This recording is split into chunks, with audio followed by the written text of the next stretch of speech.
ላይ ቅዱስ ጳውሎስ የገላትያ መልእክቱ ምዕራፍ 5 ቁጥር 22 ላይ ሲናገር የመንፈስ ፍሬዎች ብሎ የሚዘረዝራቸው አሉ። ፍቅር፣ ሰላም፣ ደስታ፣ መሰረታዊ እነዚህ ነገሮች ማለት ነው። አሁን እነዚህ ነገሮች ቅዱስ ጳውሎስ እያላቸው ያለው የማን ፍሬዎች ናቸው ነው? ግን ስለ ሰላም ሰው ስልጠና ሲሰልጥና አይታችሁ አታውቁ? ፍቅር ስልጠና ሲሰለጠን አይታችሁ አታውቁ?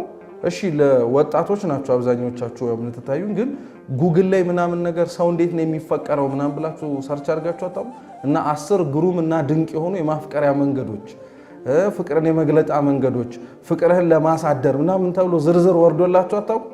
እና ሰው በስልጠና በልምድ በሀብት በማካበት የሚያመጣቸው ይመስላችኋል። ግን እነዚህ የማን ፍሬዎች ናቸው? የእግዚአብሔር የመንፈስ ቅዱስ ፍሬዎች ናቸው። እና ዓለም እንደነዚህ አይነት ነገሮችን በተለያየ ነገር ልትሰጥ እንደምትችል መስላ ትታያለች። ለምሳሌ በተለያየ በስፖርታዊ እንቅስቃሴ ሊሆን ይችላል።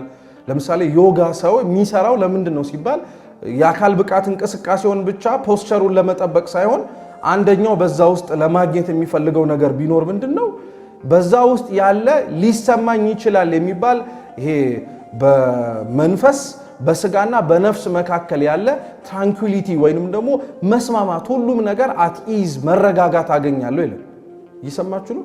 ግን ይሄ ሰው የእግዚአብሔርን አምኖት ነው ይሄንን ለማግኘት በዚህ መንገድ ሄደው አይደለም። ከሚሰራው ስራ አደርገዋለሁ ካለው ነገር ላይ ይሄን ነገር አገኛለሁ ብሎ ነው። ይሄን መረዳት ለምን ያስፈልጋል መሰላችሁ? ዓለም የምትሰጠው መንፈሳዊነት ሰላምና ጸጥታ ላይ ያቆማል። ልክ ሰላምና ጸጥታውን ስታገኙት ከዛ በኋላ በዛ በሄዳችሁበት ስፒሪቹዋሊቲ ወይም መንፈሳዊነት ብለው ቃሉን አይጠቀሙት እንጂ በዛ መንገድ ስትሄዱ ልትሰጣችሁ የምትችለው የመጨረሻው ነገር ሰላምና ጸጥታ ነው። እግዚአብሔር ግን መንፈሳዊ በመሆናችሁ ሊሰጣችሁ የሚችለው የመንፈስ ፍሬዎችን ብቻ አይደለም፣ እሱን ራሱን እስከ መሆን ደረጃ ያደርሳችሁ።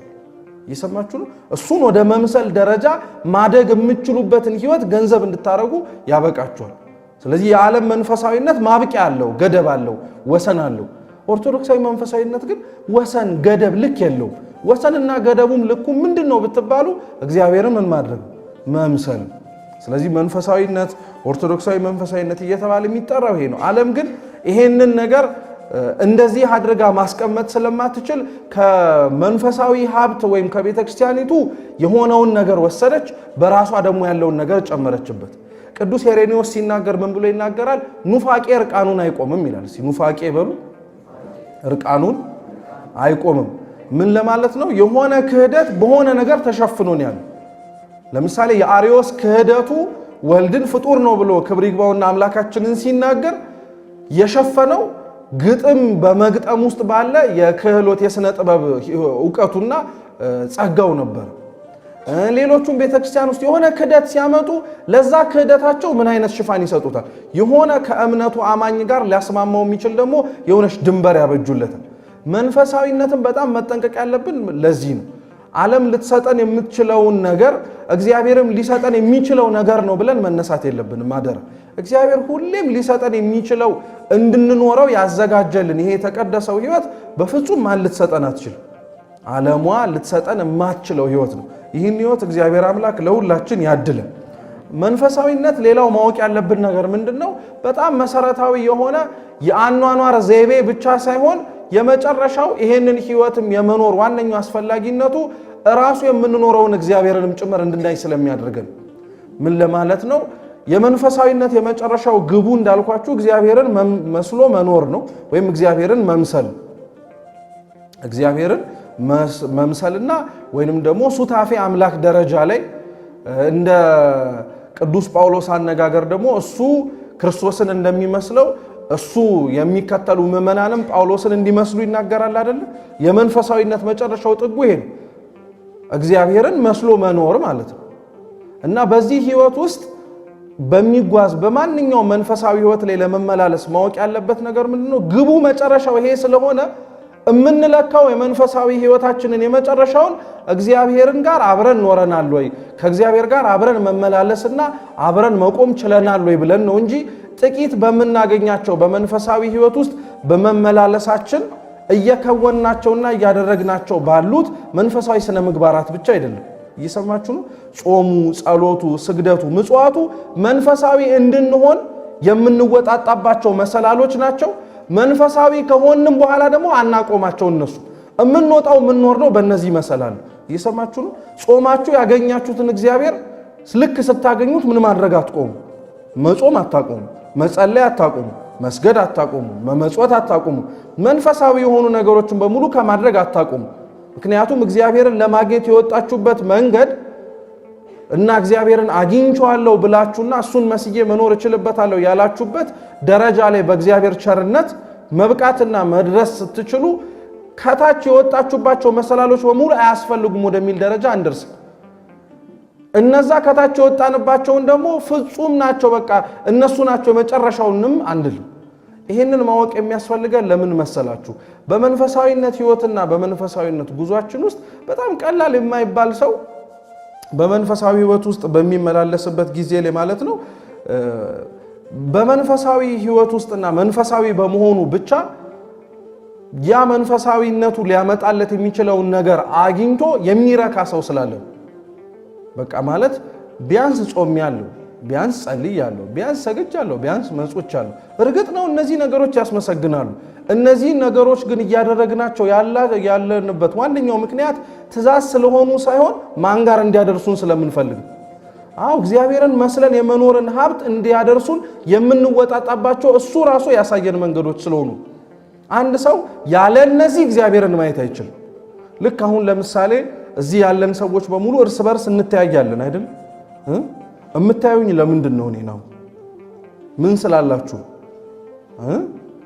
አይን ስላላችሁ ነው አይደለም እምታዩ ነው አይደለም በጣም ጥሩ እስቲ ሁላችሁ ምንም ችግር የለም ኪሳችሁን ያዙ ግን አይናችሁን ጨፍኑ አይዟችሁ ትእዛዝ ነው ጨፍን እንጂ አንተም ጨፍን ሁላችሁም ጨፍኑ ከልቤ ነው ጨፍኑ ታያችኋለሁ አይን የላችሁም ማለት ነው አይን ስላለን ነው ያየን አይላላችሁ አይናችሁን ግለጡታው አይን ስላላችሁ ሳይሆን ያያችሁኝ ብርሃን ስላለን ያያችሁ አይናችሁን ስከዱት ማየት ያልቻላችሁት እኔ ሳልኖር ቀርቼ ወይ አይናችሁ ወጥቶ ሳይሆን ምን ማየት ስላቆማችሁ እስቲ ብርሃን በሉ ብርሃን አይን ማለት እየሰማችሁ ነው መንፈሳዊነት ነው ብርሃን ማለት ክርስቶስ ነው የምትኖሩት መንፈሳዊ ህይወት መጨረሻ ላይ ህይወት ሆኖ እንዲታይ የምትፈልጉ ከሆነ ማን ብርሃን ሆኖ መግባት አለበት እግዚአብሔር መግባት አለበት ይሄ በመሰረቱ በጣም በቅድስና ህይወት ላይ ራሱ ሲያድጉ የምታስተውሱ ከሆነ የቅድስና አርከን ላይ አንደኛው አንብ ነው ማንባት ነው እና ቅዱሳን ለምንድነው ሳያቆሙ የማንባትን ጸጋ የሚሰጣቸው ሳያቆሙ ለምንድነው እንባቸው ዝም ብሎ እንደ ጅረት የሚፈስላቸው ማለት እንዴት አይናቸው የእንባ ጅረት እስከመሆን ደረጃ ይደርሳል ሲባል ብርሃን ክርስቶስ ቆስጣቸው ስላለ እኮ ነው አሁን ይሄንን ምሳሌ ለመስጠት እንደው ፓውዛው በሙሉ ወደኔ ያበራ እንጂ ፓውዛውን በሙሉ እናንተ ፊት ላይ አብርቼ አይናችሁን እንዲሳታርገበግቡ ዝም ብላችሁ አፍጣችሁት ብላችሁ አይናችሁ መጨረሻ ላይ እየቆጠቆጠው ምን ማፍሰስ ይጀምራል ክርስቶስ ሰውነታቸው ውስጥ የማደር ክርስቶስ ሰውነታቸውን ቤተ መቅደስ አድርጎ ከተማ ሆኖ የመግባት ደረጃ ላይ የደረሱ ቅዱሳን ውስጥ አይናቸውን ስለሚበዘብዘው እኮ ነው የሚያለቅሱት እናንተ በውጭ አይታችሁ አይናችሁን በዝብዞት እንባያፈሰሳችሁት ምድራዊት ፍጥረት የሆነች ፀሐይ እንዳለች ሁሉ ያልተፈጠረው አማናዊ የሆነው ፀሐይ ኢየሱስ ክርስቶስ ውስጣቸው ሲገባ አይናቸው እንባ ማፍሰስ ይጀምራል ብርሃን ማን ስለሆናቸው ይሄን እግዚአብሔር አምላክ ለሁላችን ያድል መንፈሳዊ ህይወት ወይም መንፈሳዊነት ላይ ማወቅ ያለብን ሁለተኛው ነጥብ ይሄ ሶስተኛው መንፈሳዊነትና መንፈሳዊ ሰው ላይ በጣም ማወቅና መረዳት መቻል ያለብን ደግሞ ያለ ስርዓት የሚኖር መንፈሳዊ ህይወት የለም ይሄንንም ትኩረት መስጠት ያስፈልገናል አንደኛ ቆሮንቶስ ምዕራፍ 14 ቁጥር 40 ላይ ቅዱስ ጳውሎስ እንዲህ ይላል ነገር ሁሉ እስቲ በሉ በአግባብና በስርዓት ይሁን ስለዚህ ያለ ስርዓት የሚኖር ምንም አይነት ነገር የለም መንፈሳዊ ህይወት ራሱ ምን አለው ማለት ነው ስርዓት አለው መንፈሳዊ ህይወት ስርዓት አለው ማንንም እንደገዛ ፈቃዱ እግዚአብሔርን ለማግኘት የፈለገውን መንፈሳዊ የሆነ ፕራክቲስ ወይንም ደግሞ ልምምድ እንዲያደርግ አይፈቀድለት እየሰማችሁ ነው በጣም መጠንቀቅ መቻል አለብን ምክንያቱም ያልተኖረ መንፈሳዊ ህይወት አሁን ላይ የምንኖረው የለም ይላሉ አባቶቻችን ማለትም አባቶቻችን ያልኖሩት እኛ ብቅለን የምናወጣው መንፈሳዊ ህይወት አይኖረንም አባቶቻችን የጸደቁበት መርህ ሆኗቸው የኖሩበት ስርዓት ብሉያትና ሐዲሳት ናቸው። ቅዱሳት መጻሕፍት ማለት ነው። ሰው ወደ መንፈሳዊ ህይወትና መንፈሳዊ ሰው ወደ መሆን ደረጃ የሚደርሰው ከነዚህ በመነሳት ነው። ያለ አግባብና ያለ ስርዓት የሚኖር መንፈሳዊነት ግን እንደገዛ ፈቃዱ ኖሮ እግዚአብሔርን ማግኘት የሚፈልግ ሰው አለ። ቅዱስ ኤፍሬም ሶርያዊ ለእንደዚህ አይነቶቹ ምን ይላል መሰላችሁ? በትርፍ ሰዓታችሁ ፈልጋችሁ ያገለገላችሁትን እግዚአብሔር እንዴት በሙሉ ሰዓታችሁ እንዲገኝ ትጠብቃላችሁ ይላል። አንተ መርጣ ያለ አግባብና ያለ ስርዓት አገኘዋለሁ ያልከውን እግዚአብሔርን እንዴት በስርዓት ውስጥ ደግሞ እንድታየውና እንድትፈልገው ትሻለህ ወይም ትመኛለህ? እግዚአብሔር ሲመለክ መንፈሳዊ ህይወት ሲኖር በአግባብና በስርዓት ነው መኖር ያለበት። አለበለዚያ ጥቅሙን እናገኘዋለን ብለን የጀመርነው መንፈሳዊነት እግዚአብሔርን ከማግኘት ይልቅ ራሳችሁን የምታጡበት፣ እግዚአብሔርን ፈልጋችሁ ከማግኘት ይልቅ ደግሞ የምንከስሩበት ይሆናል። እንዲህ ከመሆንም እግዚአብሔር አምላክ ይሰውረን። መንፈሳዊነት የመጨረሻው ማወቅ ያለብን ትርጉም በጣም ባጭሩ ምን ማለት ነው? መንፈሳዊነት በአጠቃላይ በሁሉም ፈቃድ፣ እስቲ በሁሉም ፈቃድ በሉ፣ በነፃ ፈቃድ ከክርስቶስ ጋር በክርስቶስ መኖር ነው። በክርስቶስ ከክርስቶስ ጋር በምን ፈቃድ መኖር ነው? አሁን የምትገደድበት መንፈሳዊነት የለም ማለት ነው። ማለት ተገደህ የምትጾመው፣ የምትጸልየው፣ የምትሰግደው፣ የምትመጸውተው ምጽዋት አይኖርም። መንፈሳዊ ነኝ ብለህ የምታምን ከሆነ በሙሉ እነዚህ ነገሮች የምታረጋቸው በምን ፈቃድ? በነፃ ፈቃድ ነው። ማንም አያስገድድም። መንፈሳዊነት የሚባለውም በነፃ ፈቃድ በክርስቶስ፣ እስቲ በክርስቶስ በሉ፣ ከክርስቶስ ጋር መኖር።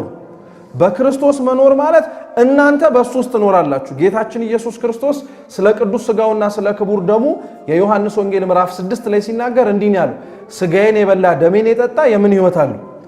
እኔ በእርሱ እኖራለሁ፣ እርሱም በማን ይኖራል? በእኔ ይኖራል አለ። መንፈሳዊነት ማለት ይሄ ነው።